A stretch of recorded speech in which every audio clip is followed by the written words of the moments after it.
প্রিয় শিক্ষার্থীরা, বিশেষ করে সায়েন্সের শিক্ষার্থীরা, আচ্ছা বলো তো, নিউটনের মাথায় কি পড়েছিল? আমি জানি তোমাদের সকলের মাথায় যে উত্তরটি আছে সেটা হচ্ছে নিউটনের মাথায় আপেল পড়েছিল। কিন্তু আসলেই কি নিউটনের মাথায় আপেল পড়েছিল? উত্তরটি হচ্ছে একেবারেই না। নিউটন নিজেই বলেছেন তার মাথায় কখনোই আপেল পড়ে নাই। আসল ঘটনা হচ্ছে, নিউটন একদিন তার বাসার ব্যালকনিতে দাঁড়িয়েছিল, তখন তিনি দেখলেন আপেল গাছ থেকে একটি আপেল পড়েছিল।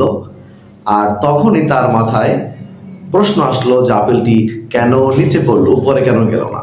আসলে নিউটনের মাথায় কখনোই আপেল পড়ে নাই। তবে আপেলের পতনই কিন্তু বদলে দিয়েছে বিজ্ঞানের ইতিহাস।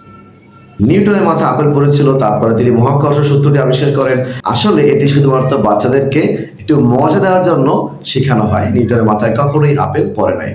তবে আপেলের পতনই বদলে দিয়েছিল বিজ্ঞানের ইতিহাস।